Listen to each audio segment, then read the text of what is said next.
Welcome to Different Thought. With this just in, OJ's black again. Dun, dun, dun, dun. I've always wanted to say this. For sure.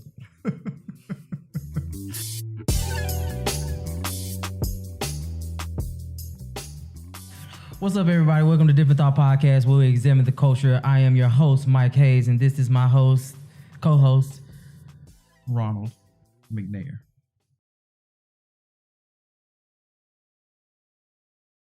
I'm gonna just go with the flow on this one because I don't know where that one's going. Yeah. All right.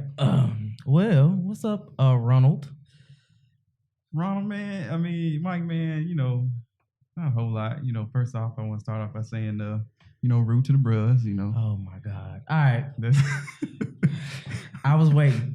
I thought the shot was gonna be it, but I was waiting. I had to go ahead and get that out of the way. Just get it out of the way off the top. All right. I'm surprised you didn't sit on this side so that you could throw up your little Ronald band. Man, we good. People, I mean, that's look, rude to the bros, man. That's all right. Well, as usual, let's get this show rolling. Take a shot for you. You want to take your shot? You want to take my shot first? Yeah, man. My shot, and this is. I mean, it's been anticipated for quite some time, but my man Kendrick got me out here like, right now, because Mr. Brown, the big Steppers dog, is doing something for me, man. He going hard in the album. I love it. And it's deep. It's like so much to it. The more you listen to it, the more you hear. So I really enjoyed it so far. So shout out to Kendrick. Definitely agree with that. What you drinking on, sir?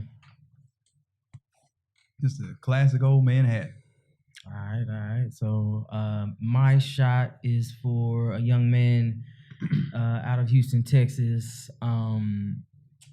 It's kind of like a little brother to me. My shot is for Kennedy Ward.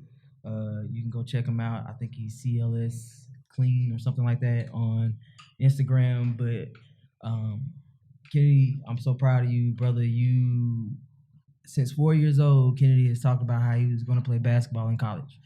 And here recently we found out, we were blessed with the news that Kennedy got a scholarship to, and I don't want to mess it up, Concordia University out of Austin, Texas, where he'll be playing basketball. So, cool. The hard work starts now, Kennedy.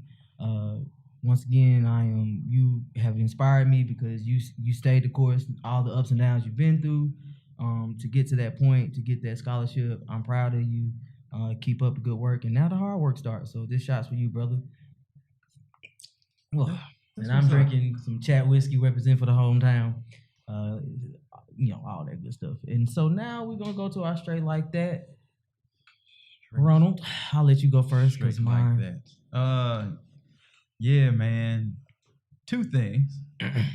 Inflation sucks. Like, God, dog, man. It's like everything's high. So I'm over here filling up the tank halfway, like, that's full. Man, that's full. Me and my habits and cars and stuff. I'm like, I ain't trying to drive nowhere today. And then just for all the families, and this kind of goes. It wasn't really like a take a shot because it's not a positive thing, but just prayers and thoughts for all the families at the shooting in Buffalo, man. That's like a really unfortunate situation, and just the circumstances behind all of that. It's just like, how do we manage to make it through these things, and how do we manage to do something about these things, and because they continue to happen. And this one definitely had more of negative circumstances behind it. Not that any of them are positive, just that it being essentially a hate crime, or was a hate crime. And it's just like, how do we stop from feeding these young men's minds with the negativity and the things that we see in the news, and people perpetuating these narratives? What can we do about that? And I think part of this episode could help. So we'll see. So my straight like that is kind of built on that, and I want to make sure I look directly in the camera because I want everybody to hear this because it's a message to everyone. One thing to the politicians, to white males, white females, white people in general. I don't want your sympathy when it comes to this situation. We're tired of your sympathy. We're tired of you showing up and hugging. We're tired of, we feel for you. I want action. I want to see, what are you going to do, politicians? White people? What are you going to do to hold these politicians accountable? Are we going to? What I want to see, actions and budget line items. And what I mean by budget line items, I want to see budgeted line items to stop hate groups like the Ku Klux Klan and others that are out there that are spewing this hate. I want you to stop saying alternative news or fake news. Facts are facts. Let's leave it at that. And it's to the point now where we have created monsters like the gentleman I'm even not gonna call him a gentleman.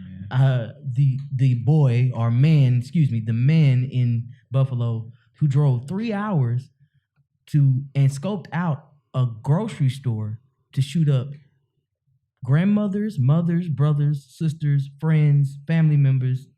And so I am tired of this rhetoric of, when these things like this happen, we're going to come back and pat each other on the back and say we're sorry. No, the time for we're sorry ended years ago. It is time to start seeing some action and budget line items, and that's that. And then two, it's twofold. Black people, we got to do better. We have to do better. We have to start protecting our own and stop this, waiting for approval of someone else.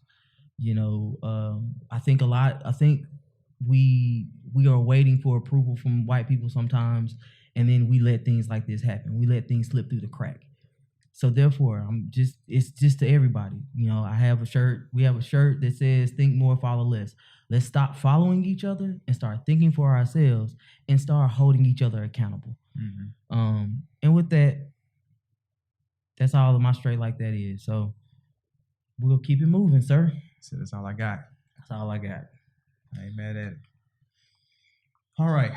Well, let's shake off the heaviness, man. Shake that thing off, cause let's shake off this heavy to get some more heavy. Yeah, no, we're gonna have a little fun, man. We're gonna have a little fun. So, got one question for you, Mike. Oh Lord. Do you want to play a game? All right, come on, let's play this game. Get it over with. No, it's not gonna be that bad. So, I got 3 questions for you, Mike. So this conversation, as we dive into it, is gonna be about blackness. I mean, anybody who's listening or clicked on this episode to listen to it or watch it, selective blackness, what does that mean? Well, we're about to find out. So this is about stereotypes. It's about what we assume it means to be something. Blackness is an identification. How do we describe ourselves? So what does that really mean?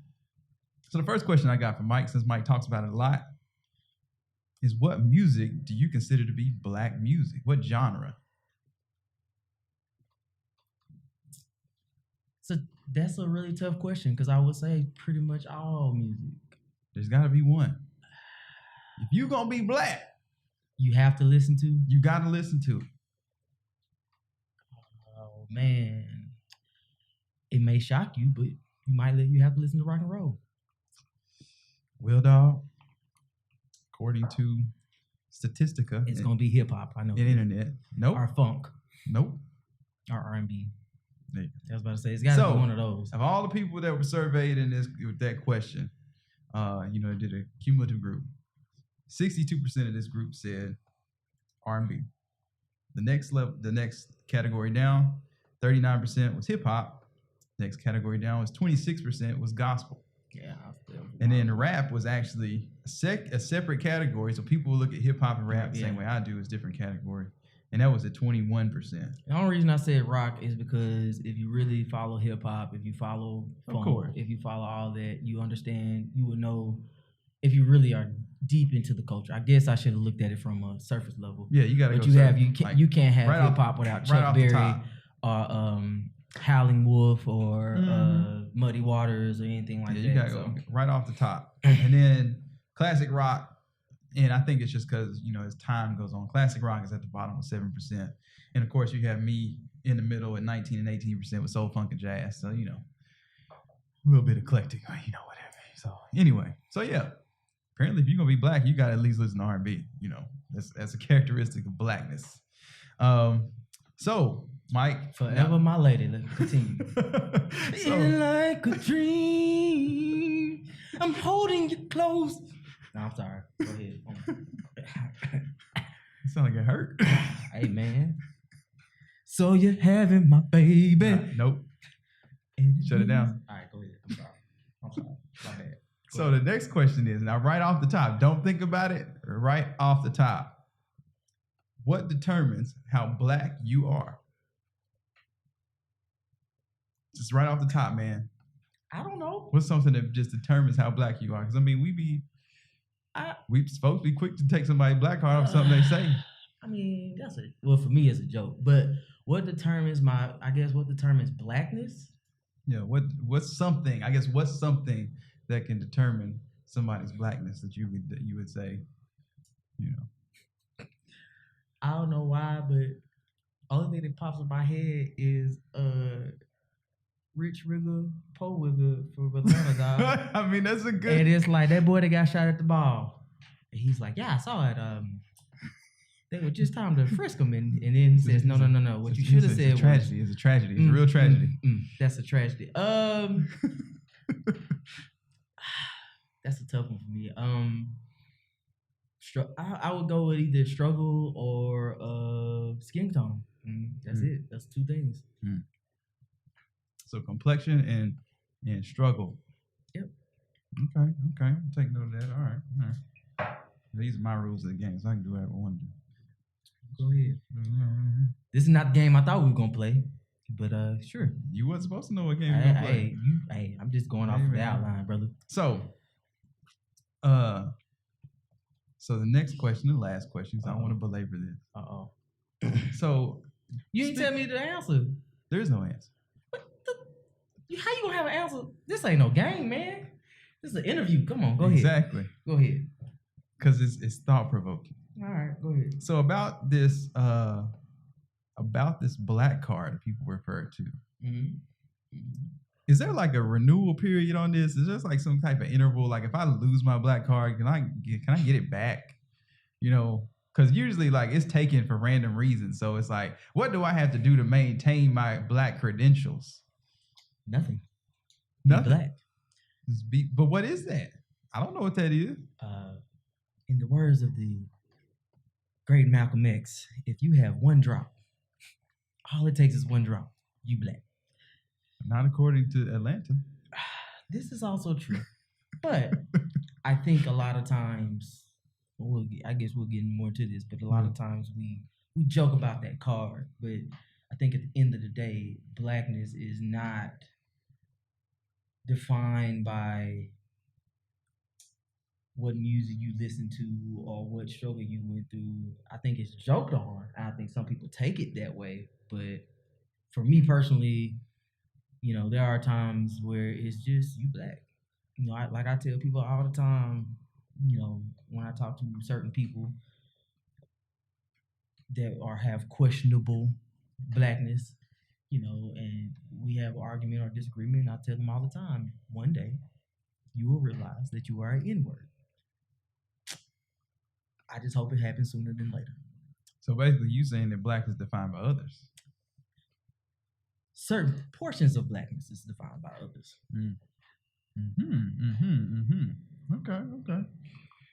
Okay. All right. I like it. I think it's gonna lead to a good conversation. And it so open-ended.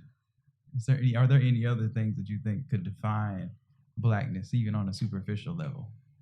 I mean, of course, the whole superficial, how athletic you are, you know, it's funny because, you know, blackness sometimes can be determined by how successful or not unsuccessful you are. You know, we'll claim somebody if they're really successful, but they do something that's out of the ordinary. We will say, no, they don't belong to us. But at the end of the day, we cannot not claim. So, I mean, I have this argument, you know, as everybody knows, me and my wife, my wife is Puerto Rican, so, you know, there'll be some like Jocelyn Hernandez, the Puerto Rican princess. She'd be like, she's not Puerto Rican. I'd be like, nah, if we got to claim XYZ, you got to claim her. So at the end of the day, no. So yeah. No take backs. Yeah, there ain't no take backs. So. Yeah. Cool. Nah, Mike, I appreciate you playing my game. game. Really more so questioning, just trying to just really start the You setting conversation. the baseline. I get it. Yeah. Mm-hmm. Trying to get the conversation started. So we're going to dive into what the formal definitions are for black, at least in terms of the way the government or the internet may say, or random mobs or whatever. Because my opinion is that blackness and whiteness are constructs, just like time or anything else. Somebody had to come up with a set of rules in order to define things, and then and it's uniquely an American thing. Blackness and whiteness are an American thing. Everywhere else you go, you're some nationality. You're from some part of the geographical area. But here, black, you white. And then everybody else is geographical, Mexican, Indian, Asian. But black and white people. Which there's also, if you get dig into that, there's also some debate that could be had there too. I'm sure. Yeah. I'm absolutely. Like just with like Puerto Ricans or yeah. It's like, Oh yeah. So I can only speak on what I know though. I mean, I ain't gonna go there because I don't know it. I know a little bit just because of proximity. Yeah, just because I've been in some situations where I'm like, oh, didn't know that. Right. Thanks for sharing. I'm sure there's a bunch of stuff I don't know, and it's like if somebody want to teach me, cool, but I ain't trying to assume. So yeah, the formal definition of black. So what is the meaning of black race? The term black generally refers to a person with African ancestral origins. In some circumstances, usually in politics or power struggles, the term black signifies all non-white minority populations. Mm. So you got this group of people who don't have one drop, as Mike said. Maybe they do, but you just can't tell. And then everybody else, basically. So all the people of color are all lumped together in terms of the formal definition of black. Now, I know a lot of people aren't going to agree with that. Let me just interject right there. There's a reason I said that. I just want to interject that because there's a reason I said that. You'll figure it out later. If you know, you know, but there's a reason I said if you have a drop. Okay. All right. All right. And then, so this next definition, and I'll explain more to this just from my own family history. His next definition is the U.S. Census, and the U.S. Census's definition of, racial determination. So, white, a person having origins in any of the original peoples of Europe, the Middle East, or North Africa. Now, at North Africa, okay. So maybe we can't all be African American according to the U.S. Census. So this is the government. Black or African American, a person having origins in any of the black racial groups of Africa, whatever that means. So basically somewhere between North Africa and South Africa, because once you get to South Africa, you start to look a lot like North Africa. So, which makes all of this very confusing in terms of how we define people as black, not black, whatever. And apparently you can be white and still be African, which we knew that. I was about to say that. We knew that at face value, but I'm talking about how we define each other because if you let a North African person that looks a lot fairer skinned to you say that they're black, you're going to feel some type of way about it. If you didn't know them. Chances are, if I met a North African person that is white, they're going to have an accent. And knowing my history and knowing history like about Nelson Mandela and things of that nature, I'm going to know, okay, they're black. They're African American. Now, if they said African, if they said they're black, for me, the term black goes deeper than just census. And if you look at census and you look at those definitions have changed recently. They changed to this, but originally you used to say you're African American, and African American. That's not true. Well, it was a point in time where African American and black were the same thing. The reason I wanted to talk about this is because my grandfather, I did some ancestry.com stuff and did some searches, and of course it's hard. I think that is a common thread amongst black people is finding the roots of where you came from. Now that is definitely for sure a common thread. Before we got here on the boat, you beat me to my point. You can still make it. You can still make it. You made it. But so my grandfather, I found a census that showed since my grandfather and my family, my dad's family was pretty much the only black people in the area in Louisville, Tennessee.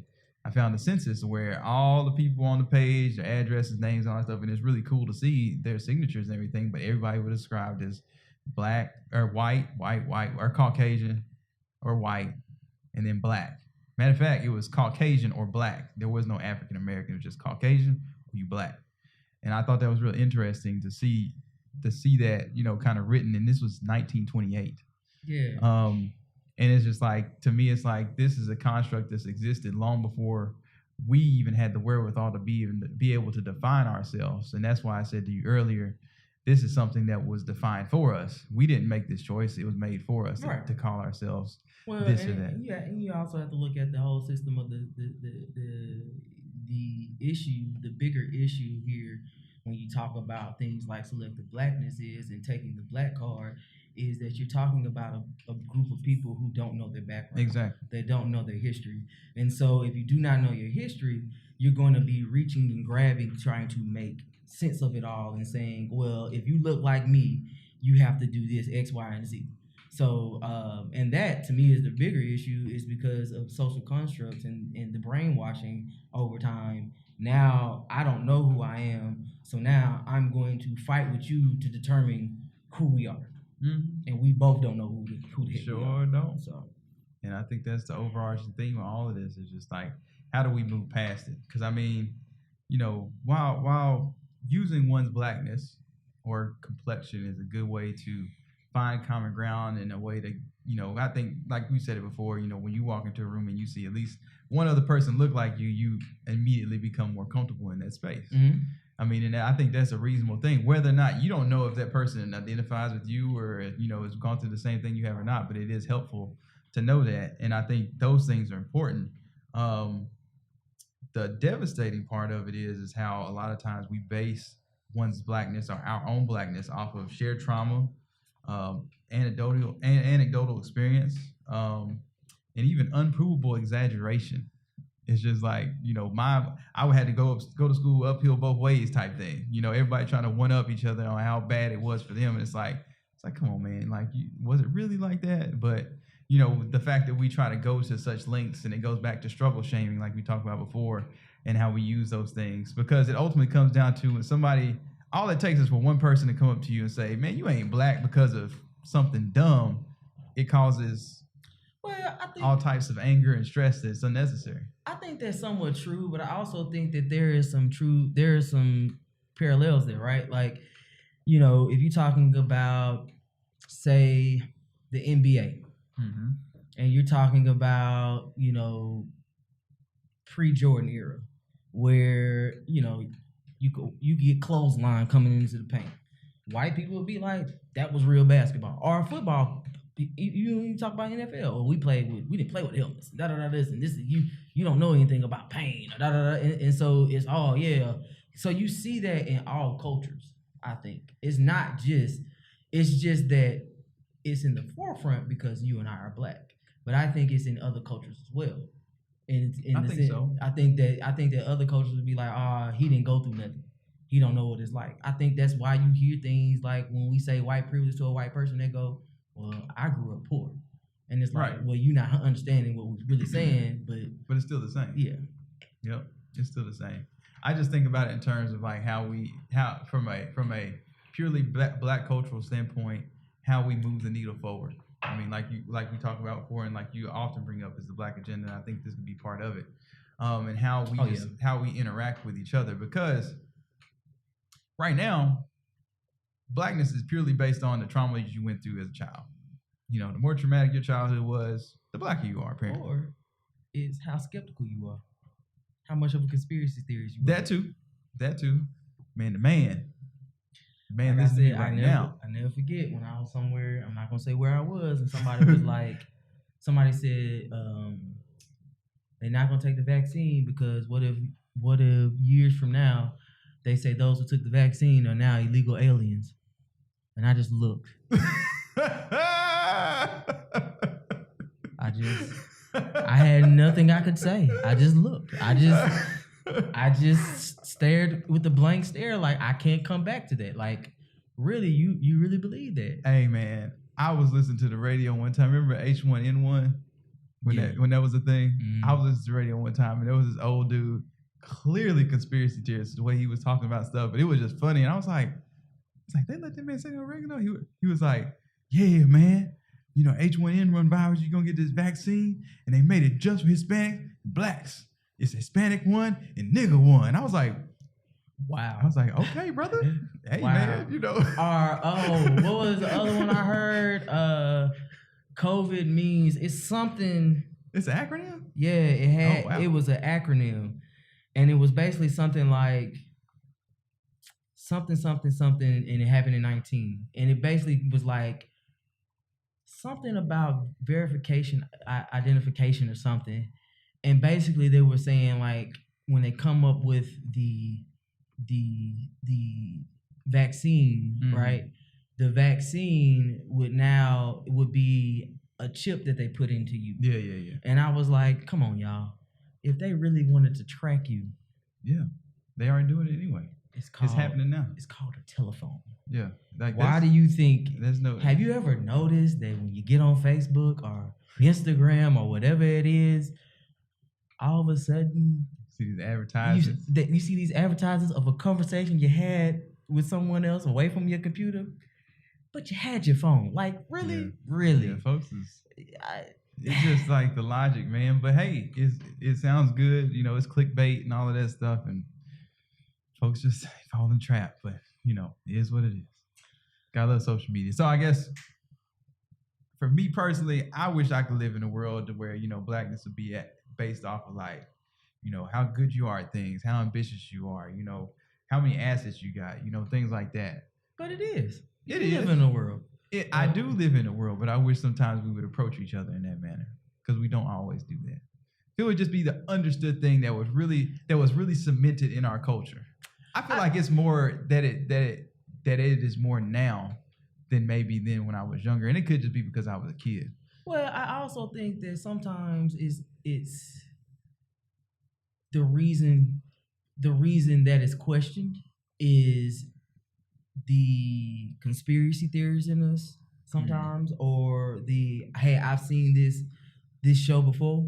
Like, hey, you know, so I remember when I was growing up, there was a joke a comedian made, and I forget the comedian's name, but it was like talking about Titanic, and it was like, you wonder why you didn't see no Negroes on there, and he was saying like, because got us once, you ain't gonna get us again, and so for Black people, you got to think about, you know, just like hate is taught to white people and blacks, generation after generation after generation after generation. It's the same thing that's taught to us. It's like we have been taught about the house and the field, and if you know, you know.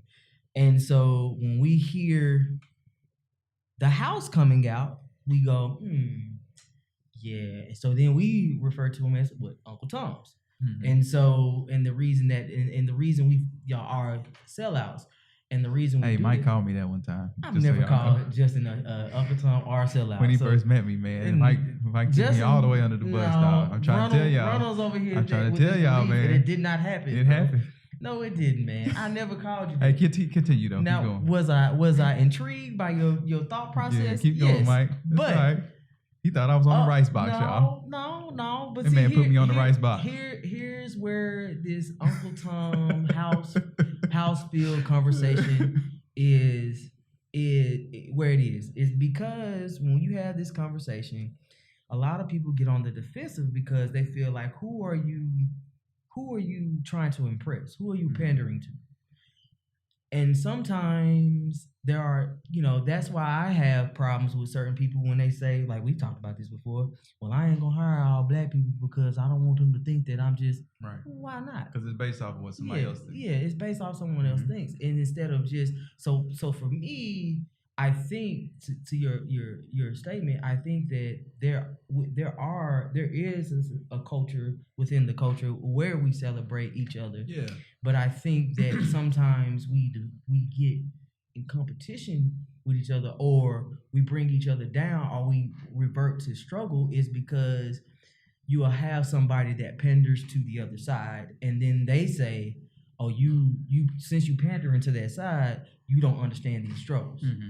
Whereas, like, I was having a conversation with Chuck, shout out Chuck, that does our music, and he was like, "Hey man, you should go watch this documentary called Uncle Tom," and it literally takes all the people that you think that we over the years have called Uncle Toms, and it interviews them, and it talks about their experiences. Right. And this is why, and this is why I've gotten here. And so for me, I'm like, everybody got a story. Yeah, everybody has a story. So for me, this is why I know I didn't ever call you that, because I was like, I'm intrigued by Justin's story. But because actions speak louder than words. Yeah. But yeah, because I was like, hold on now, wait a minute, you over here defending somebody, and I'm like, well, I'm questioning the story, so I got to figure out why. And so the more I dug and the more I tried to have those conversations, those difficult conversations, the more I understood, like, oh, okay, that's what it is. Mm-hmm. So yeah, I think, and that's where I'm always at. I've always said this.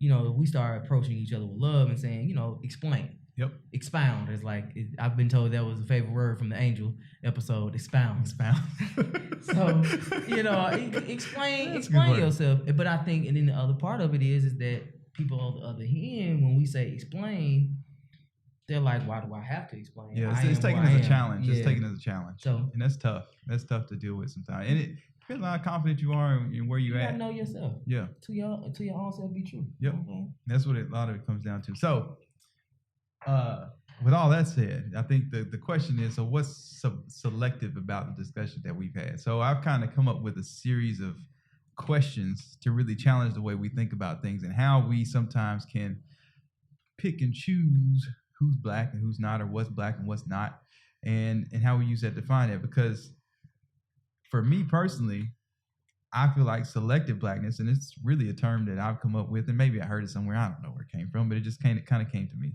But it's an observation. It's my observation of how black culture is frantically and desperately trying to define itself and lashes on to things and events of people to illustrate itself.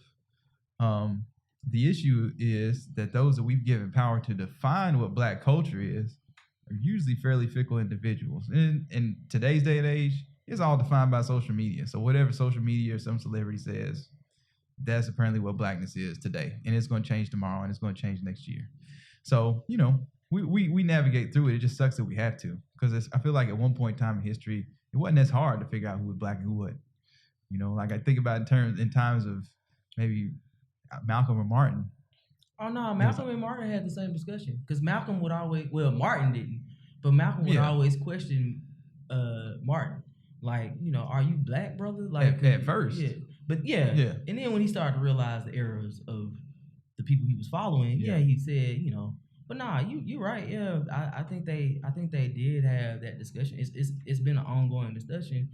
But I guess it goes back to, sorry, were you done? No, keep going, man. I guess it goes back to like this whole discussion of, the more and more I sit and think about it, the more and more I feel like it's the same on all sides. Like the more and more I think about like white people, you have this thing where you have an N-word lover. It's the same. No, it's the same. No, it's definitely the same. And in the culture, I think it's a human problem. Yeah, I think it's not just it's a human problem, but we can address it from our end because we understand our culture. So I'm asking the question like this. Because sometimes we choose blackness based on if we're trying to be the victim or the victor. And so, so for example, would we consider Tiger Woods to be black if he wasn't the greatest golfer of all time? I consider Tiger Woods not to be black because Tiger Woods doesn't consider himself to be black. But that's for you, Mike. But he's come out and said, I'm not black. I hear what you're saying. What is the term he came up with? Carboculation. Yeah. But the fact is, I'm just saying that society or media or whomever is going to define him as such, and that's out of our control because we don't own media companies yet. Right. So, so it's like I look at it from that perspective, or given the stereotypically black upbringing of O.J. Simpson, in would he still be considered a sellout if he wasn't accepted by white culture the way he was in the 70s? No, he still would be considered a sellout because OJ said, I'm not black, I'm OJ. And when he got arrested, it came out later that man said, what are all these N-words doing in my neighborhood? He didn't want I to hear what associate. you're He didn't want to. saying. He never wanted to I hear what associate you're with us. saying, but at the end of the day, like you said, if it's one drop, No. it doesn't matter what you say. Okay, let me back. Yes, and this is why You're right. and this You're is right. why He is still, this is great. I love it because this is part of the he conversation. is still black, but the reason we consider him a sellout is because, like I said earlier, when you pander to them and not your own race, it comes off as you don't know who you are. Maybe he's just pandering to those that he feels like he's gotten the most benefit from. But when it Ask him came the to question. but who did he get the ultimate benefit from? I don't know. Well, let me chime in. So what's going on, everybody? Can't reach in the back. So I will say, to go all the way back to the beginning, what selective blackness is, what blackness is, I think it's melanated and marginalized people. Thank you. I will give an Omega credit where it is, because he did articulate the alpha male's what he was trying to say. You are correct, sir. So I'm gonna say is melanated.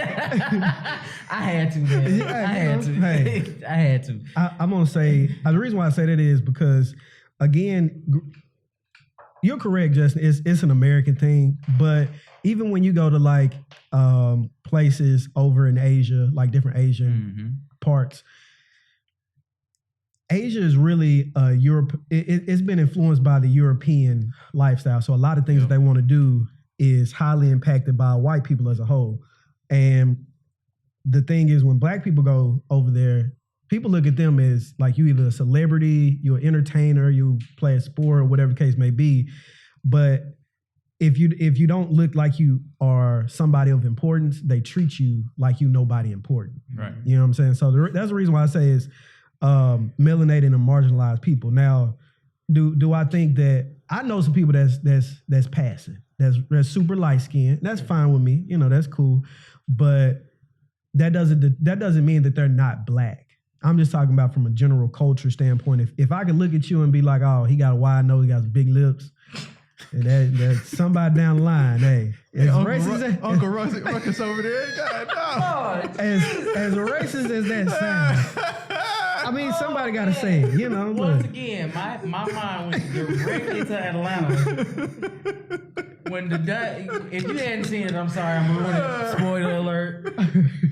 Poor Wigger, Rich Wigger, when they were talking about the boy getting shot, and the daddy was like, "This is why I don't want you right out of your frame." Like, I'm sure that would never happen to me. And then he was like, "Boy, whatever, say whatever you want to. I know that knows." Sure did. I was like, dog. So, you know, and I would say selective blackness is it occurs when people who are black, they pick and choose when they want to be for, quote unquote, the culture. Yeah. You know what I'm saying? Like, for instance, OJ, granted, 100%, he was accepted by white people. But anybody who's black, you make it off the backs of other black people. You know what I'm saying? Like, Michael Jackson became who he was because... Off of black people singing soul music. And to even add to that is like, I mean, I don't know if y'all didn't respond, but when I text y'all about the shirts, and by the way, this is a segue, go get your Different Thought shirts, you know, on the website. Cal, you gonna put it up there. We'll click on it, you know, all that stuff. But I wore a Think More, Follow Less shirt. Oh yeah. And I live in it's a mixed community, but the area in which I do some of my grocery shopping is a predominantly white area. And every white male that saw the Think More, Follow Less shirt, oh man, that's an awesome shirt. Yeah. To the point where I was just like, hey man, that's what you want. no, I mean, yes, but in That's the same what way, you it want. also felt like you are making so articulate. No, you making a podcast about different people listening to stuff. No, Justin, I hear you, but at the same point in time, it was like, you are so articulate. That's what I kept hearing is, man, so articulate. that's your own trauma beating you up. But you got to hear what I'm saying is because when you have, that is that condition of white is right. Where you have that condition where if a white person comments on it, you know, I grew up with, you know, people being like, you know, when you sound white, you're going to make money. Like, what is it? I haven't watched the movie all the way through. What? Sorry to bother you. Sorry to bother you. And his career takes off because he sounds white, and so part of me was just like, this is Get Out. This is Get Out. This is they about to. I saw dollar signs. You said. Oh no! Like, Please believe it. Hold on. Please believe it. I did at one point go, man, maybe I should take this shirt down. Then I went, you know what? Bump that. I don't know who sings the song, but what's the song? Get paid, young, get paid. Oh yeah. I was like, shoot, man, look. Go to this website. You can get your own shirt. Mike, you gotta talk in the microphone. But I'm just saying, go to this like site, when go get your shirt right now. It's kind of like when people bought the Kaepernick jersey and burnt them. It's like appreciate he don't care. Okay. Like, or NWA when they came back, exactly. what ETA said, I don't care. They still bought the CD, so right. good. Exactly. Burn it, listen to it, run it over, do whatever you want to. But nah, man. I mean, I agree that I think that conversation goes to like especially with OJ. It's like, man, black people gave you the nickname. Right. Yeah. You got to where you are. Yeah, absolutely. And you know, it was Joe Brown or what is his name? He wanted to, get him into this coalition, and he would have like, yeah, man, I got this Cadillac commercial. Yeah, he definitely lost. He forgot where he came from. And that he is lost why sight of his roots. That is why I think sometimes people lose, because it's like, I've been called Uncle Tom because I'm like, I'm not gonna jump into no movement just because all the black people said jump into a movement. Right. I'm gonna say, all right, why are we jumping into this movement? Yeah, it's gotta make sense. Does this really make sense?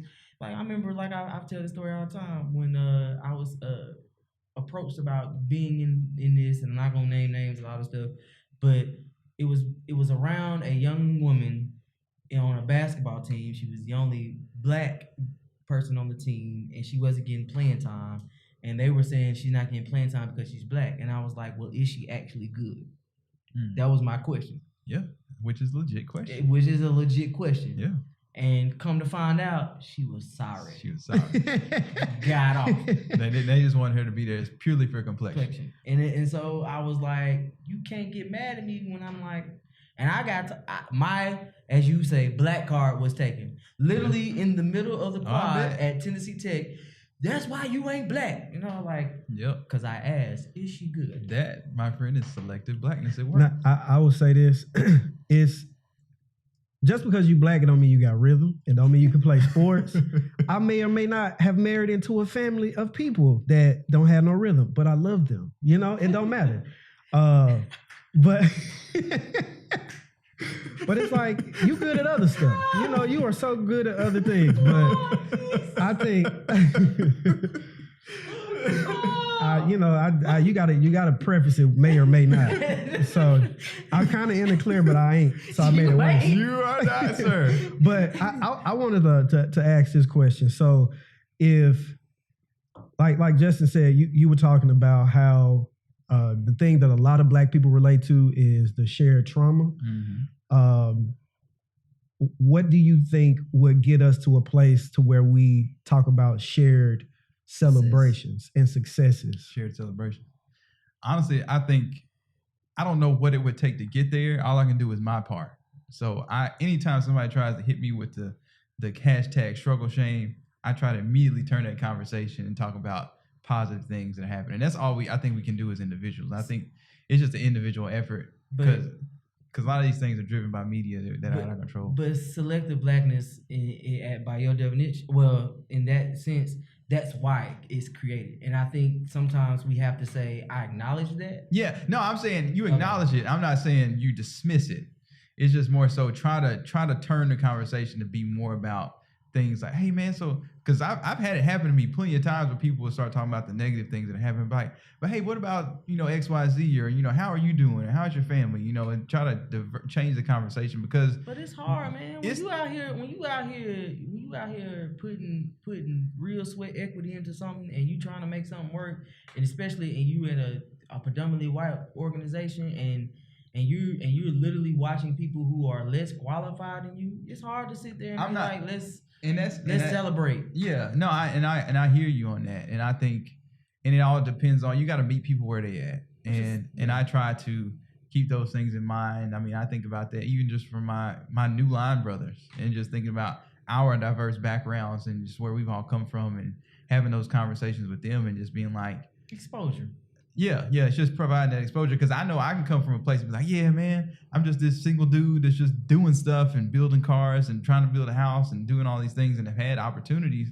So it's like I try to at least show them, if nothing else, if I can show somebody, yeah, we all can, have a chance and opportunity I think it goes to both better ways for ourselves. too, because like for me and my LBs, one thing I always tell them is like, man, they made me appreciate a lot of things that I had in my life a lot more. No, that's real. Because I was at one time questioning, like, would I have been better off not knowing my father? Because, this high school I went to, my blackness was in question, not by blacks, but by whites, because I wasn't the typical struggle bus black guy. Yep. And so, I saw others get special treatment and special preparations because of certain things. And so for me, it's, I think you have to, you're right, meet people where they are, listen to what's going on with them, and then too, I actually learn from people's struggles. I actually learned, like, hey man, it's great that I have a father. Yeah, the wise do.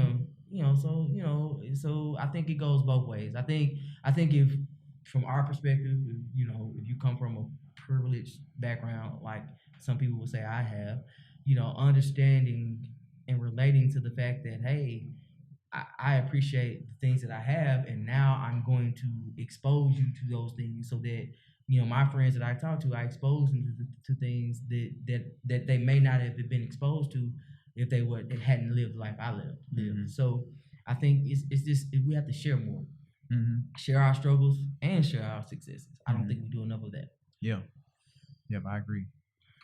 So, well, I mean, I don't want to take too much time in the episode. I think No, it's a good conversation. Yeah, we probably need to have a part 2 and get Kevin on here. We might have to. So we ready to go for the different thought?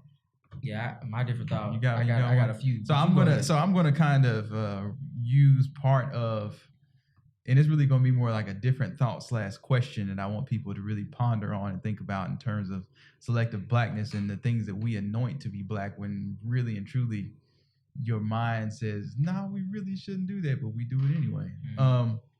So why is it that we will consider, so this is my different thought / question. Why is it that we will consider Bill Clinton to be the blackest president that we've ever had because he can play the saxophone, smoke a little weed, had an affair with his wife, but we consider President Obama to be somewhat of Uncle Tom? See, I saw this. I ain't know.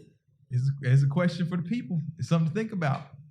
But I have to give my comment. You can give your comment, but this is for the people. I know. But what I'm saying is I saw that and I thought to myself, that's not true. Most black people don't think Bill Clinton is the blackest president ever. Okay. Now. Okay. I will. In the 90s they did. Oh, okay. You gotta preface it. I'm just saying. Okay, fine. I just assume people would. No. Like you be telling me, don't assume that. You're right. People now do not consider Bill Clinton, especially after Super Predators. But and hot sauce in my pocket. But I guess the way I looked at it is, why even then would that even be a thing? Well, I think they will. I know it's satire, but still, it's like, I think come on, man. I think no drops. No drops, Mike. I like Bill Clinton. So I'm glad you said that. I'm glad you referred me back to that. No drops. If people really go do their research, everybody got a drop. I mean, to some degree, but that's why Malcolm X hit. Everybody got a drop. But what it is the melanation, or whatever however you want to say it. I know I probably made a word, but everybody got a drop. But it goes back to, blackness is not defined by. I know exactly. But blackness is what I'm saying, our surroundings. But what I'm saying is who defined it? Yeah. Did we define it? Or did I already told you who defined it. Okay, that's my The U.S. point. government defined it. Which is more predominantly what? I know. Okay. The man. The man. Look. Thank you. Once again, Omega Man came in and you know what? You alright. I don't care what nobody says about you. You alright. I mean, we are the greatest group of thinking Negroes. Oh, wait a minute now. Wait, I ain't gonna go there with you now. Now hold on now. Wait a minute. Wait. Guard darn a minute now. Mike, what's your different thought? Mine is actually very. I had three, and since we're going these open-ended questions, Black love, define it. Black love. Is it based on race or is it based off of culture and experiences? You know, if you know me, you know. If you know, you know. So there we go. And then I have another one called Unforgiving. Because yours is definitely black love at the end of the day. I have one called Unforgiving. Why are we so forgiving of others? Because I wrote this in the wake of the whole Buffalo thing. Why are we so forgiving of others outside our race but not ourselves? We are quick to pull a black card, or say you cut off, or counsel culture for being different. But when somebody white does something of harm to us, let's forgive them. And then the other thing is black trauma, being taught to be small and invisible. And so I'll add something to this. I was listening to I was watching CNN, and there was a reporter that was interviewing a young black lady that was involved in the Buffalo shooting. And she basically was, I'm paraphrasing, she basically was talking about having to teach her kids how to be small and invisible. And I started to think about this more and more in my upbringing.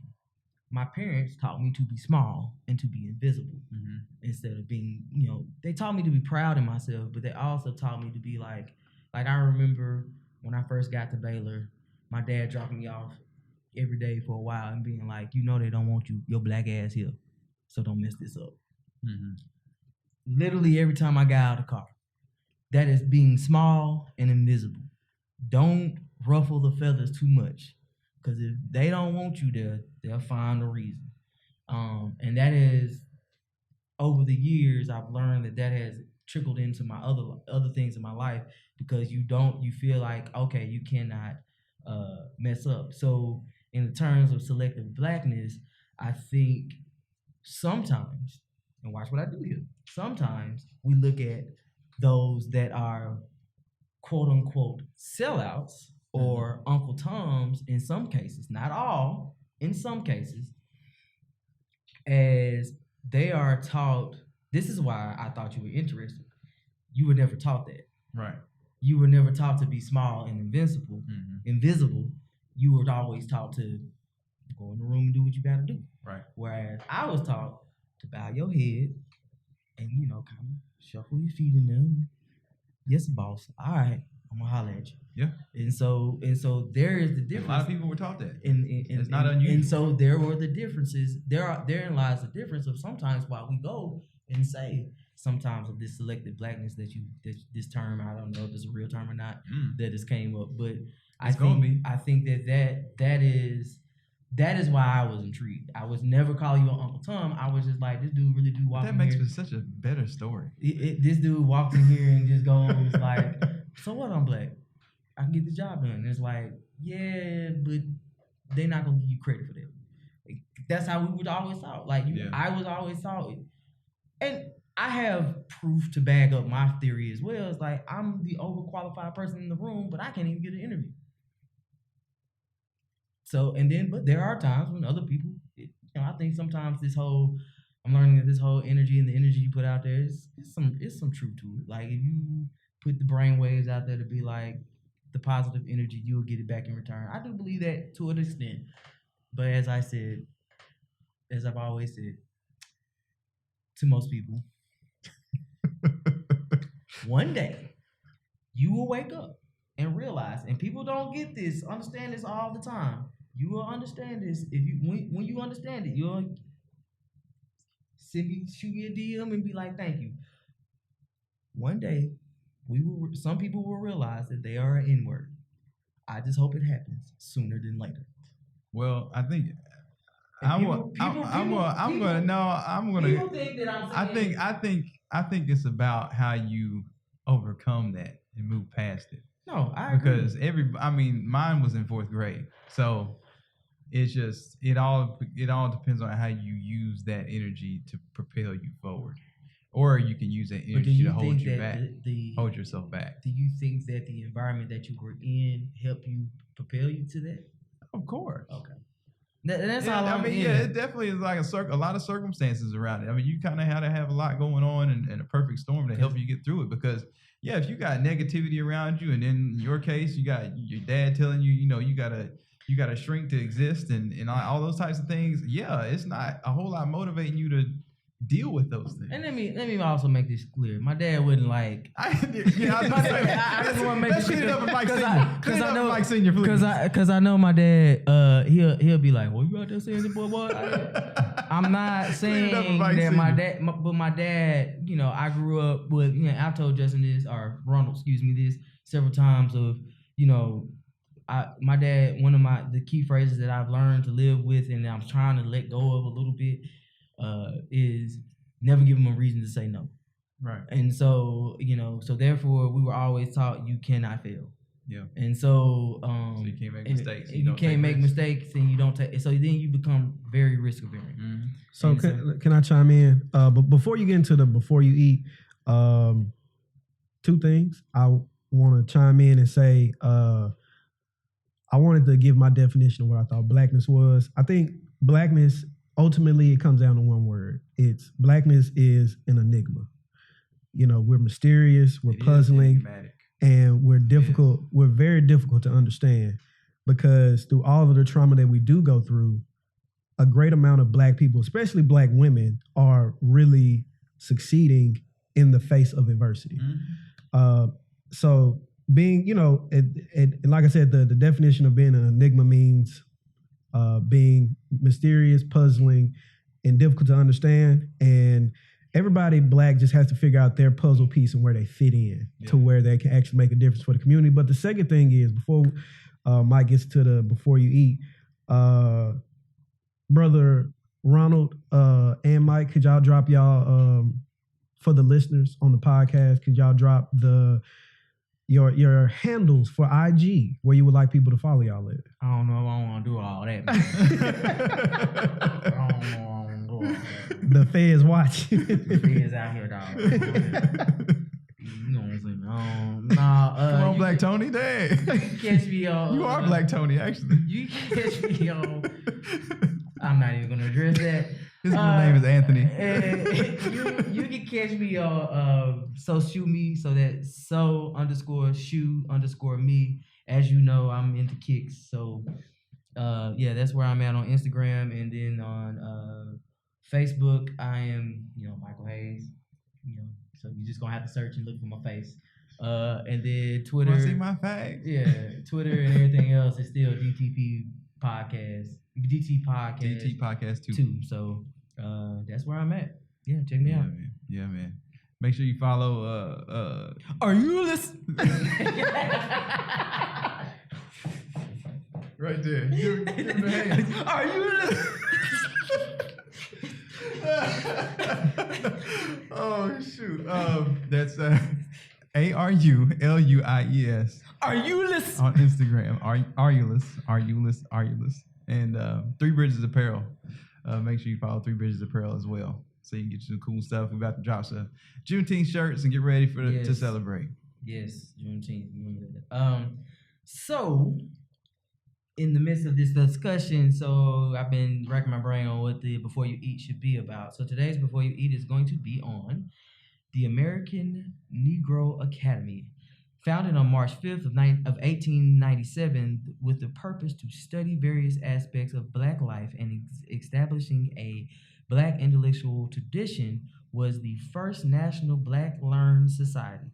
Papers appeared in print until 1924. A leading figure in the establishment of the Academy was Alexander Cromwell and W. Du Bois, and its membership of 40 include W. Boys, like I said, Kelly Miller, Paul Dunbar, and noted contributions. Its publications were Du Bois and Mr. T.G. Stewart. As always, I tell you guys to go out there and do some more research on the Negro Academy, because this was actually a place where Black people were, as Ronald said, these were Black people, and the intellect of Black people were celebrated. So go do your research, and let's create another Negro Academy. You know what I'm saying? So with that, as always, I challenge you to think, do, be different. Thank you for listening to Different Thought Podcast.